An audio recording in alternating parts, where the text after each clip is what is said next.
It is 11 o'clock. Welcome back. It's hour number 2 of Three-Man Front. So much going on. Coaching carousel. We've got college football playoff rankings tonight. We will get into all of that momentarily with John Talty from CBS Sports. Want to remind everybody we're at Social Taco here in Homewood, right off of 19th Street South in Homewood, right in front of City Hall.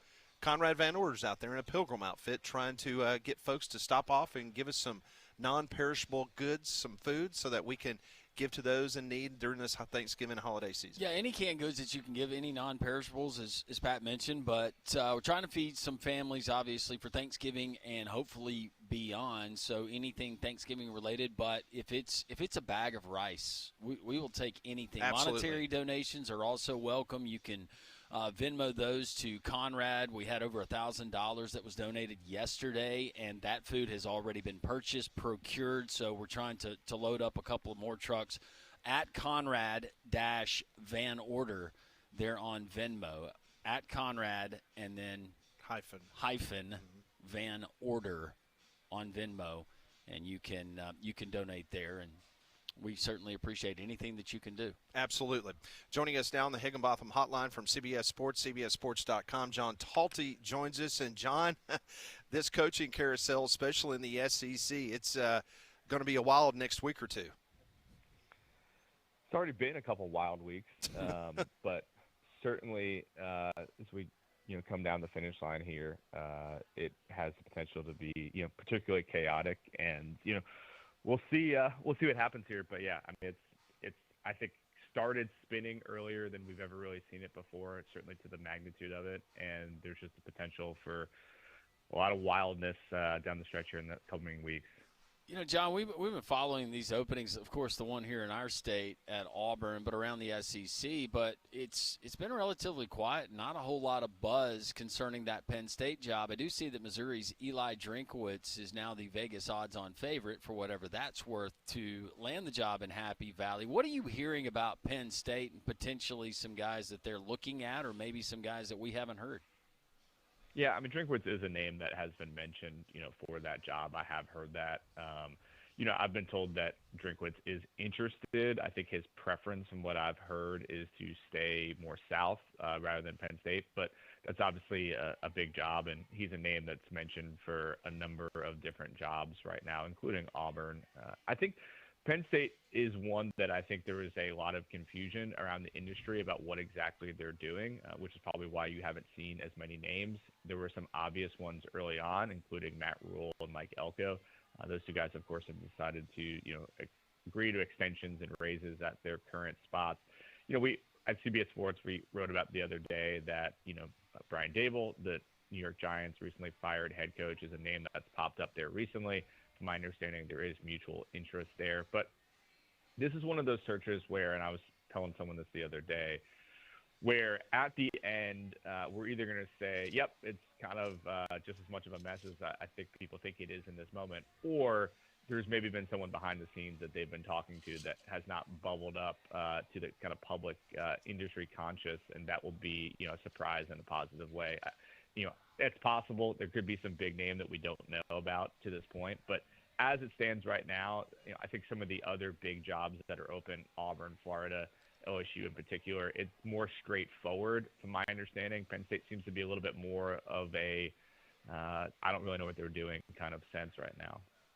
In regards to in this state, John Cohen, he has made it perfectly clear that he is the search committee.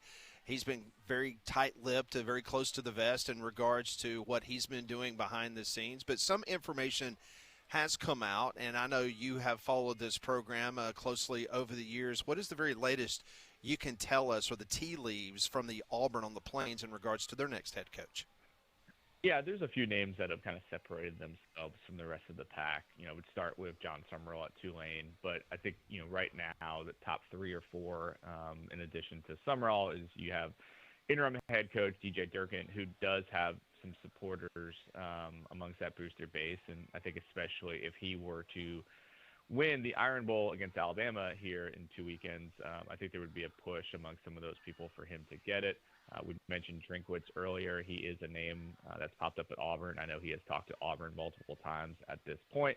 And then there's Clark Lee at Vanderbilt, who has also had multiple conversations with Auburn. So those are the four names that have popped up the most on my end. If I were picking a prohibitive favorite in this moment on November 18th, I'd say John Summerall has a bit of an edge. But I think all of those guys are candidates at this point. They've all had communication with John Cohen and Auburn, and there's different things to like about all of them.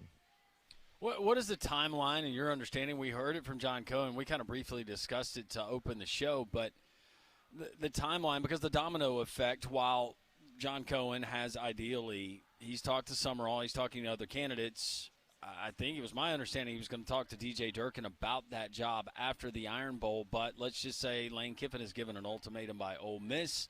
That becomes vacant. Summerall gets a call from Ole Miss. He's got offer in hand. What does John Cohen do? What does the timing look like as far as Auburn naming their next head coach? Yeah, I mean, here's the thing. John Summerall and his agents, they know what the market is. I think that those conversations are already happening behind the scenes. So whether Ole Miss opens up today, and I'm not saying it is, or whether it opens up 3 weeks from now, John and his representation have a good understanding of where he's going to stand in that Ole Miss search. So I don't necessarily buy you have to do this before Ole Miss opens up. I know that some people think that's a thing. I don't really buy that because I think John already has a sense as to where he might stand. Now, could there be a situation where it could press Auburn a little bit in terms of, are you in on me or not? I think that's possible, but I do think Auburn has shown a good amount of interest in John, and he's going to have multiple options. He's not just in the mix there. He's also a candidate at Arkansas. There are some people that think he could be in the mix at LSU if Lane ultimately doesn't go there. So he's got multiple options, and you are kind of competing, I guess, in some sense of those other spots. But I don't think that what happens at Ole Miss has to force Auburn into action. I think those sides already kind of know where they stand in some ways of each other. John Talty joining us for a few more minutes from CBS Sports, CBSSports.com on the Higginbotham Hotline. So let's talk about Lane. Lane is going to be Lane, and he loves the drama. And all of a sudden, family reportedly was in Gainesville this weekend, and now family was on a private jet yesterday in Baton Rouge. What can you tell us? Is there an ultimatum on the table from Ole Miss? Say one way or another, you got to tell us if you're long-term committed or not. Yeah, I don't like the word ultimatum. That word's never been used to me. I know that that's been put out there. I do think they would like to know where he stands, and I do know. And it's always interesting how some of these things pop up. I didn't quite know that some of that stuff would come out the way it did yesterday, but I think the LSU campus visit in some ways forced it out. But I've been told for a couple weeks now, really, that there was going to come a point after the season ended, and I think that timeline has been sped up a little bit, where they were going to want to know, are you in or are you out? And if you can't tell us definitively that you're in, that we're not going to want you to coach the playoff game. And so that does create a level of pressure on both sides. I think that Lane is certainly aware of that, and that makes it tough. It makes it tough to know what to do, whether it's to leave or stay. And I think, of course, he would, love to probably have his cake and eat it too if he wanted to leave. And I think schools, from my understanding, Florida has told him, hey, if you want to end up being our guy and you want to stay through the playoff run, we're okay with that. Like, we'll make that work for you. But Ole Miss is not interested in that happening. So that's going to put things to a head here pretty soon. Lane Kiffin's supposed to do an interview here in a little bit. I'll be curious to see how he addresses all of these stories that have popped up. But I can just tell you that there's definitely frustration on the Ole Miss side. They've been through this before with Lane, and back in 2022 with Auburn. He really upset some people along the way. He ultimately stayed, and everybody kind of hugged and kissed each other at the end. But there's still some scar tissue from how he handled that. And so I think you're seeing that bubble up again now, where it's like, we've been through this before. You told us you changed, and here we are in this kind of drama-filled situation again. So it's a tough spot for a lot of people to have to handle right now. And, it's tough for Lane too, where this is a guy who I think has found happiness at Ole Miss, but he's also dreamed of a big blue blood job the way he has too interested in him right now in Florida LSU. So he's in a challenging spot, and it's going to be interesting to see what he ultimately decides to do. What do you believe the course of action will be from the Ole Miss side, though, with that uncertainty? Do you think they try to get a definitive answer before they get into the college football playoffs and let this thing continue to drag out? Yeah, I mean, at a certain point, they're going to have to. And so I feel pretty strongly at this moment from the people that I've talked to that if he is not indicating an interest to stay, and that could mean as much as signing an extension, that they're going to move on. Now, what that exactly means has not been explained to me in clear details. As you guys remember, Lane was famously fired in between a semifinal and a national championship, the only guy who's ever done that before. So would it shock me if he became the first one to get fired in between making the playoff and coaching a playoff game? Anything's possible with Lane. And so it's a really tough spot. But I think that, there are going to be people that are going to criticize Ole Miss for that stance.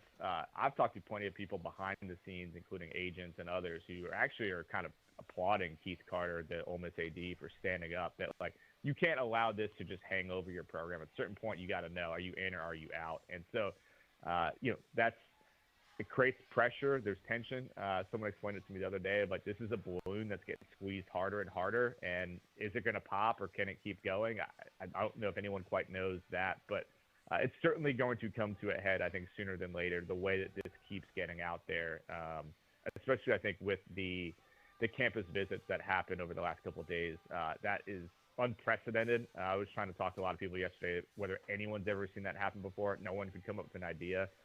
So that, I think, creates pressure. And it puts pressure on Ole Miss to do something about it and not allow this to continue to hang over the program. John, you talk to a lot of people. Is there maybe a very well-known coach that has not been prominently mentioned in any of these coaching searches when it's all said and done? It might not happen, but then it could happen. When it's all said and done, we look and we go, wow, had no idea that guy was looking to go anywhere else. What a get. Yeah, I got to be careful about that one. Sure. I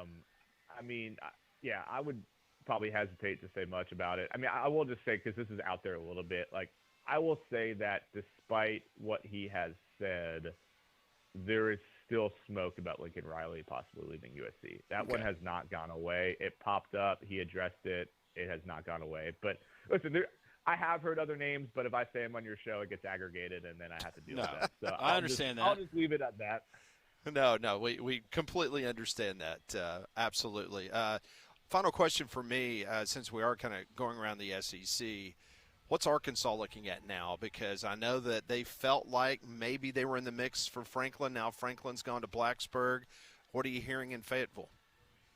Yeah, I mean, there's a few names that I think have kind of popped up there. I mentioned John Summerall earlier. He is a name that I don't know has gotten much attention, I think in part because people think that, he would go elsewhere, and I believe that too. But, again, if Auburn goes a different direction and feels like he can get Arkansas, I think he would consider it for sure. Alex Golich is a name that I've heard from a few different people. His team's kind of fading down the stretch, so that's an interesting one to see, what kind of momentum he has. And then the one that, we wrote about at CBS Sports the other day, but I don't know that anyone's really talked about it or given it much attention. But Pat Fitzgerald has had communication with Arkansas multiple times from what I've been told. Now, to me, on paper, that feels like kind of a weird geographic and personality fit. But it has, there has been communication there. I think what I'll say quickly about Arkansas, they are one of the hardest ones in some ways to pin down because Hunter Yurachek, John Cohen's a little bit like this too, but Hunter Yurachek, the Arkansas AD, just loves to talk to everybody. I had someone joke with me that they might have talked to 50 people at this point. I don't know that that's the case, but it's a lot. And you guys probably saw the Ed Ogeron stuff. Yeah, they did talk to Ed Ogeron. Does that mean he's a serious candidate? No. But he just likes to talk to people. I think he likes to try to get a feel. So it's one of those things where I think every candidate you could possibly think of has probably talked to Arkansas at this point. And I think they're starting to narrow that down, but it's still a little bit tricky, I think, to pin down exactly what they're going to do just because they've talked to so many people. And I think so many different candidates think they have a shot at that job right now. All right, final question, and it has to do with the CFP. We got another edition tonight of the CFP rankings. When it's all said and done, do you like the SEC's chances of having 4 to 5 teams in this year's CFP? Yeah, I do. I mean, I think there's the potential for chaos down the stretch. If Auburn beats Alabama, where does Alabama slot in at 9-3? Are they getting in? You have different questions, but I think if you just kind of run down the list right now, if things mostly hold to form, whether it's Bama, I think Oklahoma's in a great position right now to make that. Clearly, you've got Georgia, Ole Miss. So, I mean, that's 4 or 5 right there. And then, there's some other teams that are kind of hanging around on the outside, including Vanderbilt. I don't think Texas is completely out of it quite yet, especially if they can beat Texas A&M, which I don't think I had mentioned yet. So I think they're in a pretty good spot. They've got multiple teams. I think there's just still that possibility of chaos down the stretch, and that can make things complicated. But I think the ACC is fading to a one-bid league. I think the Big 12 could be 1 as well, maybe 2, but probably 1. Big 10 might be 4. So I think the SEC is in a good shot to capitalize on having 5 or so in this year's format. That is John Talty. You can follow his work at CBS Sports, cbssports.com. John, always appreciate your time. Should be a fascinating next couple of weeks. We hope to catch up with you again very soon. Sounds good. All right. Thanks. That's John Talty joining us on the Higginbotham Hotline. Higginbotham is your one-source solution for insurance, financial, and HR services. Well, tomorrow is Wednesday hump day. That means the Finnick is cranking back up after a big night of Monday night football and a big college football weekend. You got to check out the Finnick beginning tomorrow all the way through Monday night football. It's the best place to enjoy sports, whether it's from the college ranks, professional ranks. You're going to find it there at the Finnick with their large video boards, video screens, wall-to-wall, and the state-of-the-art sound you're going to find there. Speaking of sound, how about the acoustic acts? 5:30 to 8, Wednesday through Friday. And then on Friday nights, they got a band that cranks up at 10. Then Saturday, Sunday, Monday, all dedicated to sports because they know where they are and they know what you love. It's the Finnick. Check out an award-winning menu, whether it's the wood-fired burgers or the absolutely delicious hand-cut steaks that they do there at the Finnick. They do it right. The Finnick, 1630 2nd Avenue South near Railroad Park. When we come back, we'll kind of dissect what John Talty told us about all the coaching carousel in the Southeastern Conference. We're also keeping our eye on an interview, a national interview that is about to be conducted in a matter of minutes with Lane Kiffin. We'll see if Kiffin has anything else to say about his potential future in Oxford. All that straight ahead here on Three Man Front.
It was 11:20. Appreciate John Talty, Mike Griffith already joining the show. We're going to go down to the Ocala, Gainesville area.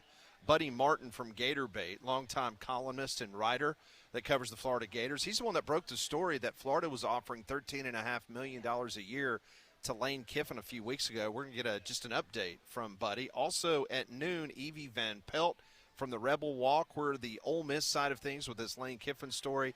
And Dimitri Ravanos will join us from SEC Unfiltered coming up a little bit later. Well, you don't want to get caught in the cold, so schedule your system checkup now from a Train comfort specialist. Train has been recognized for 11 consecutive years as America's most trusted HVAC brand and our exclusive home comfort partners here at Jock. So go and visit Train.com to find a comfort specialist near you. And BB has made her way up here to the terrace. You know, she had surgery about 3 weeks ago on her knee, and she's made it up here with her grandson Wyatt, who hung out with us a few weeks ago in He's our gotten studio. taller since the last time we saw him. I know. Wyatt needs to stop growing.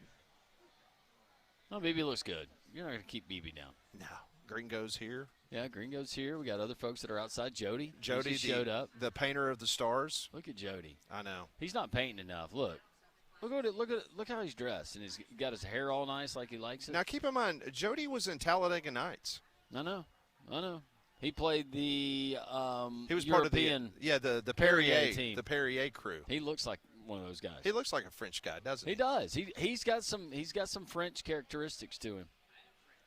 No, okay, he is French. Yeah. Oh, all right. He's got the same hairstylist that you do. That's right. You told me that. Yeah. You guys get your hair done at the same place. Yeah, we do. That's good stuff. Conrad That's Van Order is outside right now, and we just got an update a minute ago, and folks are coming by. They're giving cash donations. They're dropping food off, and we cannot thank folks enough. It's quite impressive what folks are doing. Yeah, if you've never been to Social Taco, first of all, shame on you. But today is a great opportunity. You can ride by Homewood City Hall. You're going to see Conrad. He's dressed in the Pilgrim outfit. There on the corner, he's got a receptacle to take up your non-perishable food items. If you wish to donate, people have dropped off cash donations. All of that money, every single penny, is going to go to buy food, which our own Ryan Haney did yesterday in procuring that food. So we'd like to load up a couple of trucks if we can. If you don't have time to get by the store, monetary donations, how little, how much you can give, it will be certainly appreciated by some families here in the area that could certainly use it this time of year and beyond. So we appreciate that. John Talty had some interesting updates in regards to the coaching carousel. He mentioned the fact that John Cohen had spoken to Clark Lee multiple times.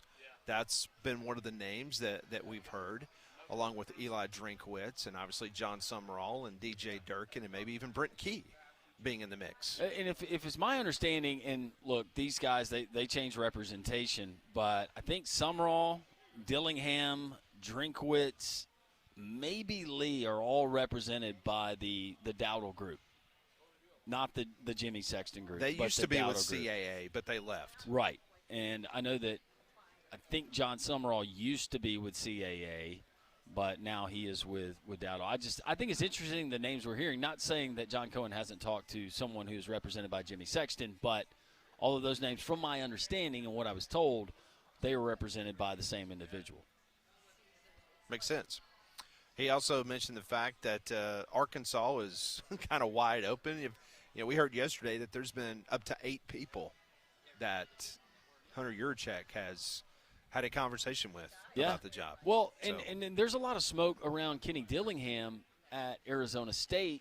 Now, he just recently got a new deal. He was born in Phoenix, went to Arizona State. That was the school that he loved growing up. He still loves, according to him. And he told his team, there was a report that we saw that he told his team he was going to be back next season. He wasn't going anywhere. I know that you go by the old adage of all football coaches are liars. But Kenny Dillingham, he does strike me as the guy that if he tells his team that, he's not going anywhere, but things can change, I guess. I wouldn't put too much stock in that based on whatever Kenny Dillingham said, because he also bemoaned the fact that, he doesn't have enough this and that. And a story came out about an hour ago that Arizona State quarterback Sam Leavitt, his return to the program next season is doubtful, that his representation is already shopping him to be one of the top quarterback transfer portal gets for next year. So he's going to lose quarterback.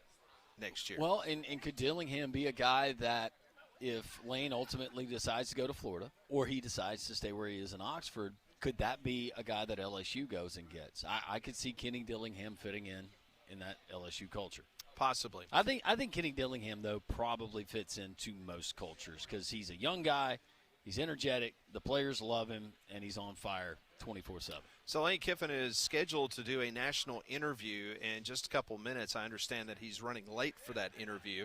So we will kind of monitor that and let you know if he says anything of pertinent value in regards to where he might be coaching in the college football playoff. It was interesting that early this morning he tweeted a picture of the following. How do you know what to do next? You ask yourself honestly what your 90-year-old self would advise you to do, what they would have wished you have done. You ask yourself honestly what you've sensed from the beginning. When you have ignored what you have quieted and distracted yourself from, you make two lists, the positives and the negatives, and you weigh them. And if there's one thing on the left that overpowers the dozen things on the right, then you have to trust that.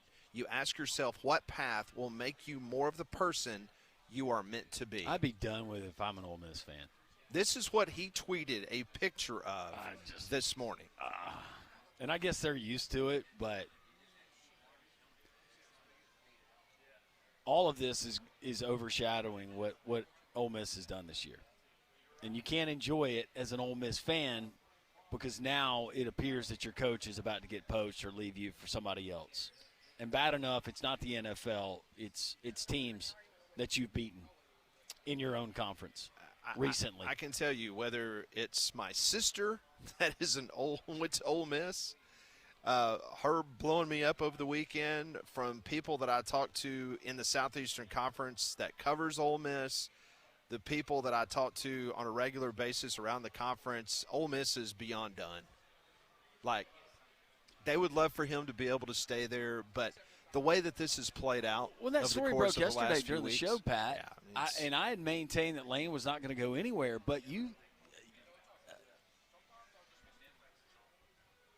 let your family get on a plane that was sent by LSU to go and tour it while you're the sitting head coach. I know that would have made it any better if they'd have done it incognito. I would have at least tried. Well, I did see a picture, and this was funny. So it is the Bombardier Challenger 350, registration N957CR. That was the plane that went and picked up his family.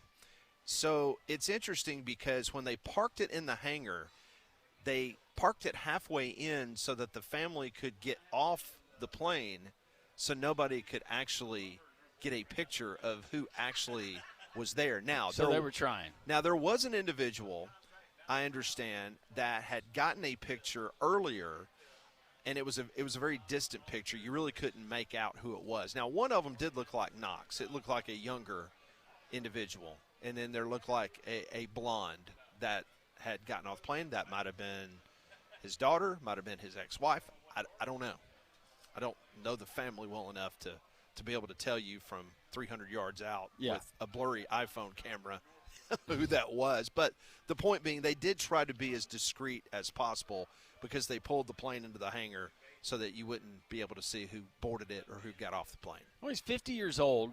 Saban didn't win his first championship until he was 53.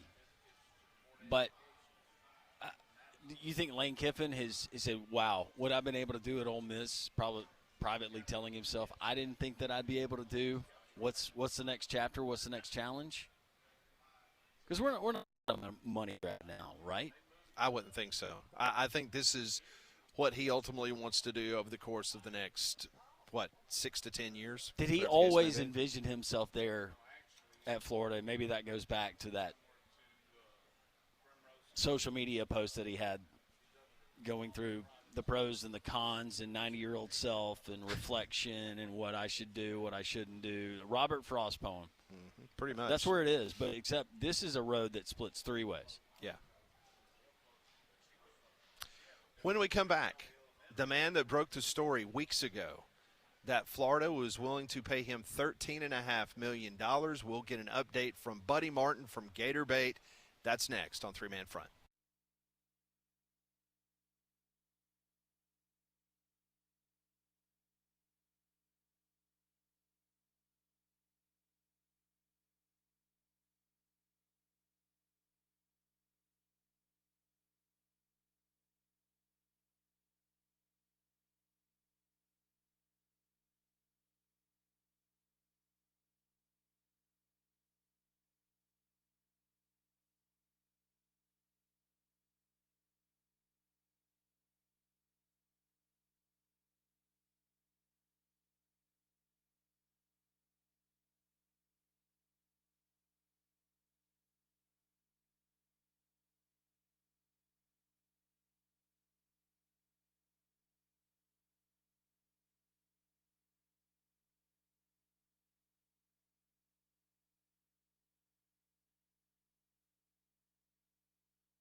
It is 11:34. Welcome back. This is Three Man Front. We're live at Social Taco. Come on by and see us. We'll be here until 2 o'clock. So much. I've been talking about the coaching carousel around the Southeastern Conference. And the University of Florida, they were like really the first one to get on the board in the conference in regards to making changes. The guy that broke the story weeks ago, Buddy Martin, joins us now from Gator Bait. And, Buddy, you had the story. You came on the radio show the next day telling us about the $13.5 million offer on the table for Lane Kiffin. So much has happened between that time and now. What is the latest that you could tell us from the Florida side of things in the pursuit of Lane Kiffin? Sorry, Pat. Well, it depends on what hour and what minute you ask, because this is a moving target. And I have learned the hard way that what's true this hour might not be true the next hour, or worse yet, a journalist's nightmare of two things being true at the same time. So you tell me, I'm over my head here. I don't see how 5x2 7 16 schools. I can barely keep up with one. Okay. So, all right. So let's go back to when you reported the $13.5 million offer, and you laid out the issues potentially Lane was facing at Ole Miss and why that was going to be an appealing offer from the University of Florida. Obviously, that has not changed, but now LSU is potentially in the mix. How is that competition potentially going to derail the thoughts of Scott Strickland landing Lane Kiffin?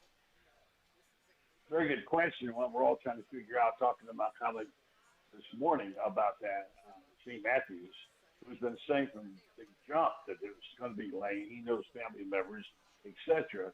And then trying to sort out all the details of planes flying all over the sky, stopping in places, family members allegedly going in.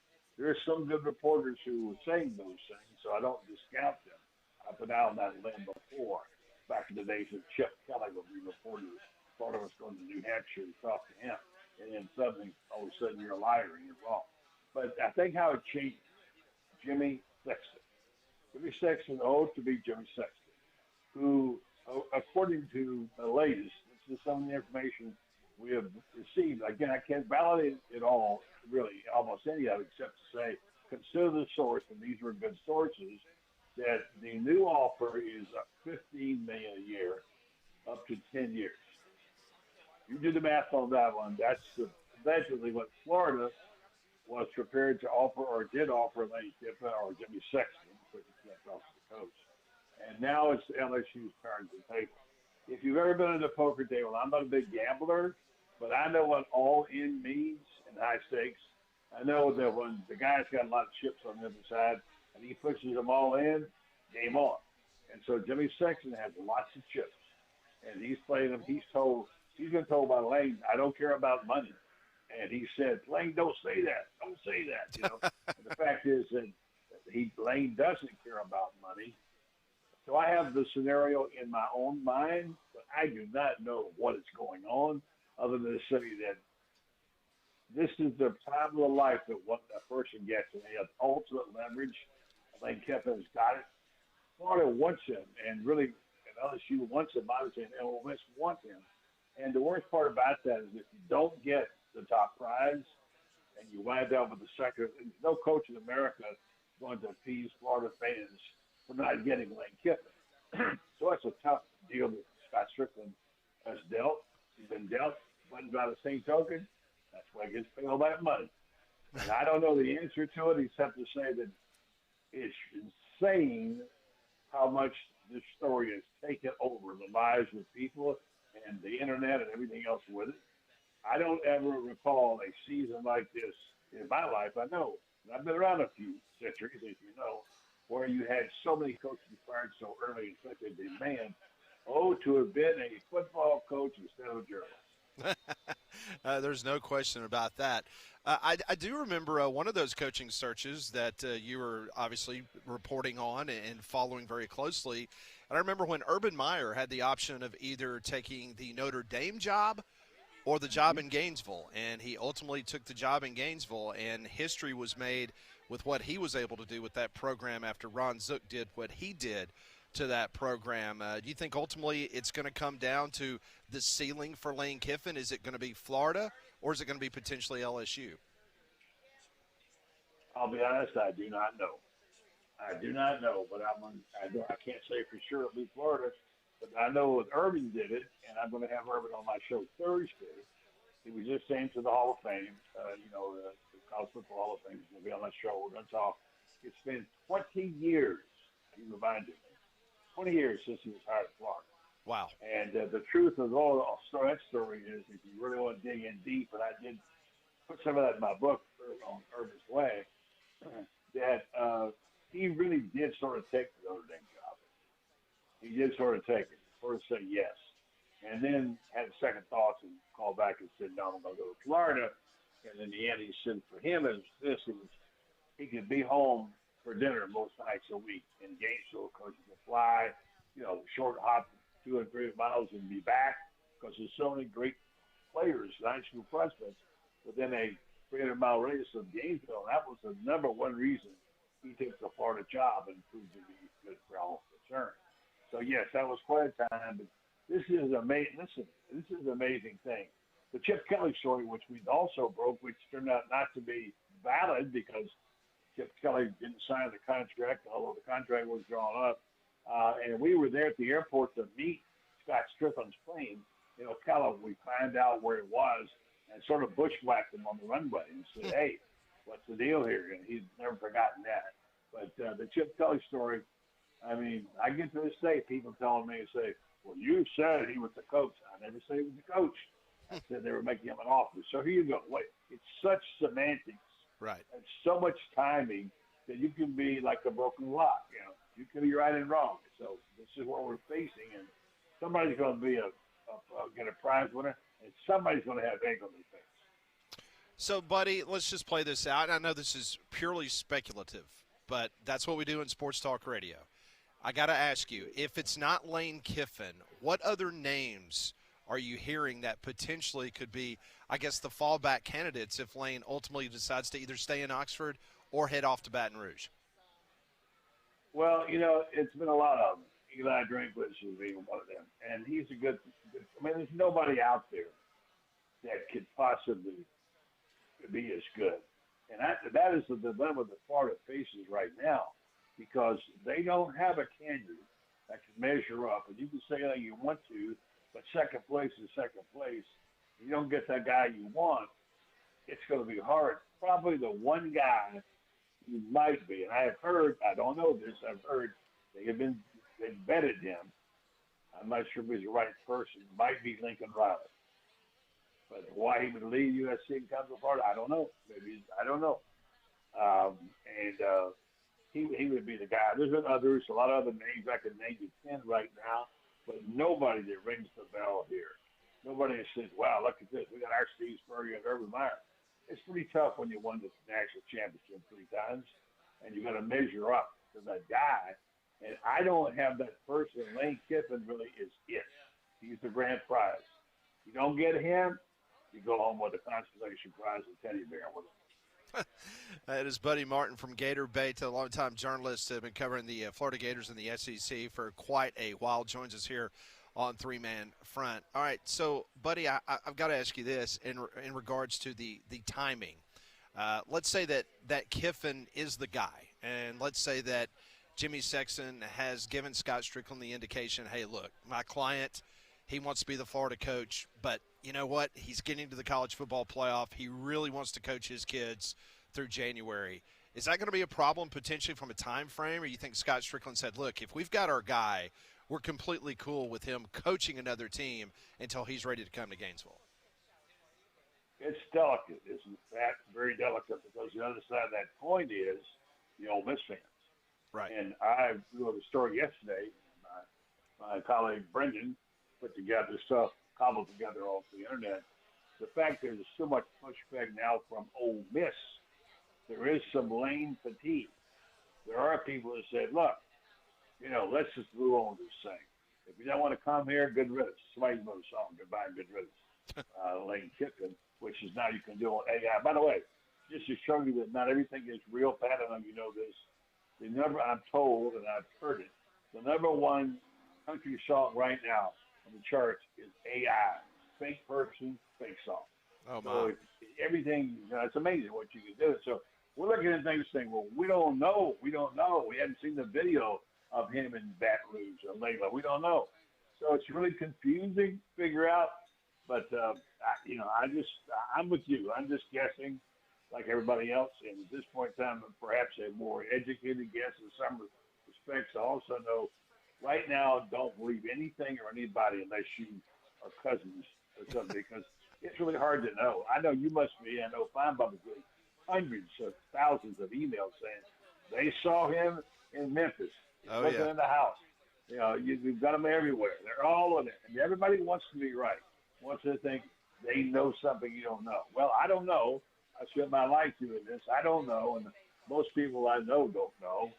I will say one thing. Again, this is me now doing exactly what I say you shouldn't do, saying that you know something, but I do know that the guy who handles some of Lane's money, I know him pretty well. And he agreed with me that the scenario was the 150 million, and that was the talking point. And he handles Lane's money, and he's heard the same thing we've heard, but doesn't know. It's not a done deal, but he said he would accept it. Now, look, you can say you're going to marry somebody, and you get up to them in church and say, no, I'm just changed my mind. So you can change your mind. Sure. And let's say that Lane's been known to do that. Yes, he has. That is Buddy Martin, one of the best in the business. Buddy, can't thank you enough, always hopping on with us and giving us some details of what's going on down in the wonderful state of Florida. This is going to be a wild ride, and we appreciate it as always. My pleasure. And don't forget, we have a home and home going to come on my podcast. Anytime. You just let me know. I'm there. Thank you. All right. Thank you, Pat, for having me on. Thank you, buddy. That is Buddy Martin.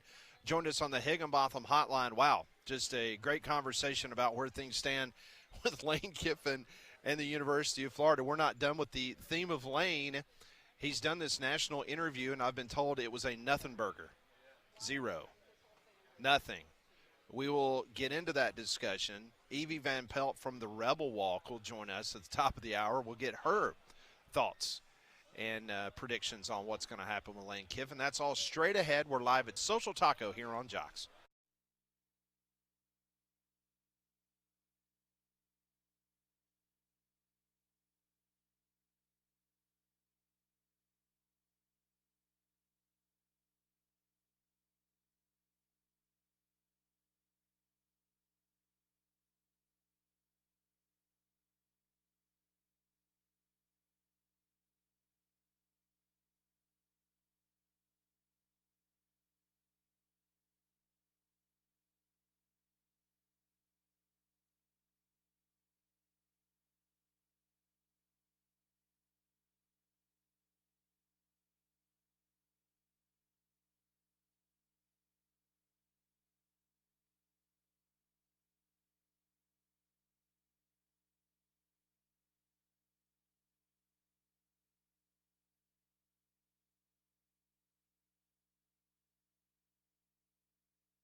It is 10 minutes in front of the top of the hour. Welcome back in. We are at Social Taco here in Homewood. And I was just talking to Mary. She's been downstairs hanging out with Conrad. You can't miss Conrad here in the Soho Square wearing the Pilgrim outfit. And she says that I can't even, what gallon trash can was that? That's a 5-gallon.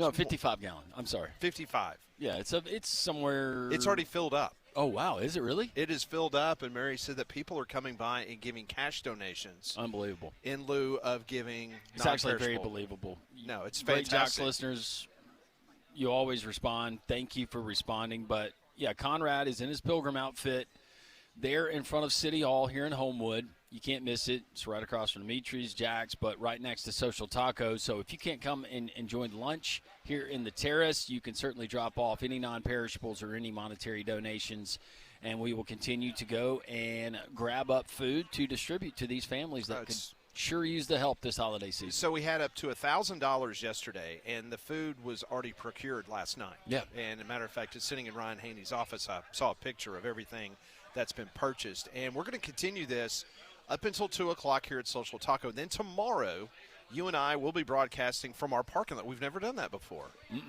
No, Parking lot there at the radio station, 244 Golden Crest Drive here in Homewood, which is right up behind the brand-new Homewood Police Department. Conrad will be in the parking lot. Matter of fact, Molly has choreographed some dances that Conrad's going to do. I can't wait for that. I was texting Pat last night about some moves that he thought that Conrad could do. Yes. It's going to be epic. I can't wait to see Molly's choreography. Is there a chance that he pulls a hammy? There's no telling what's going to happen. Not. No telling. Didn't he say he could do the splits? We're Or was that gonna you that said that for him? I think I probably said it for him. I think Okay. he did. But here's the thing. So we're going to be broadcasting from the parking lot, and we're basically going to have a drive-through, just like we have here at Social Taco, where folks can drop off. So we've given you two opportunities. And we got gift cards from our friends at Chubb Fathers. Chubb Fathers is giving got 20 gift cards that we're going to be giving away. We also got Twin Peaks that's donating some food. So people, you come by and see us, drop off a non-perishable item for Thanksgiving, and you're going to get some food from Twin Peaks. Yep. I mean, it's a win-win. And if we hit that last tier, we've got the gravy bath that we're going to give him. Well, he's already hit that. Well, That's already happened. That's already happened. Okay. So the next tier, and I got to go out and get an update from him, and maybe Mary can, because we put a dollar amount on the food that's being donated, and that helps the tiers, if that makes sense. And then on top of the money that he's getting off Venmo, which is Conrad-Van Order on Venmo, whether it's $1, $5, $100, whatever you can give, we're going to take all that money. And then, obviously, we're going to apply that to the different tier because it was $250 dressing up like a pilgrim. Boom, check that box. We went over $1,000 yesterday, which was the gravy bath. Yep. And then Molly helped me out. Was the next one $2,000? Yes, was that the next one? 2,000 and then 3,000 is the top. $2,000 was the food challenge. Okay. Correct. With the cranberry sauce, the pie. We got to get a pie. We can find pie. Corn cob. Yep. I hope Okay. we get to the 3,000. And 3,000. What was that? The 3,000 was Conrad has to be decked out in Auburn gear. Auburn gear and Oh, yeah. painted up. Okay. Yeah. So, unfortunately, we had an individual that had texted us and told us that they would donate a certain number figure, and that did not come to fruition, which was, disappointing. Disappointing. But other Jocks listeners have stepped up big time. Yeah, we had our great listener. I don't think he'd mind me using his name, Nick Posey, Absolutely. who yesterday morning donated $500. That's incredible. To the cause. That's awesome. Thank you, Nick, and thank you for everybody else. Whether it's $500, whether it's $5, whatever you can spare, we certainly appreciate it. Thank Absolutely. you so much. It is very interesting because just a few moments ago, Lane Kiffin did an interview with Pat McAfee. And, there was a story that has been making the rounds. And I've been told this by multiple people over in Mississippi that Ole Miss would like an answer before the Egg Bowl on what his future looks like. And so he just did an interview with Pat McAfee, and he says that is absolutely not true. Does not know where these stories come from. All right, so my guess, though, was 5 years, $15 million a year, $75 million guaranteed. Buddy Martin said that he has heard, it's not gospel, but he has heard $15 million a year, 10 years. Yep. How much of that would be guaranteed? Coming up next, Whoa. right here, live from Social Taco, we'll talk to Evie Van Pelt from the Rebel Walk. That is next on Three Man Front.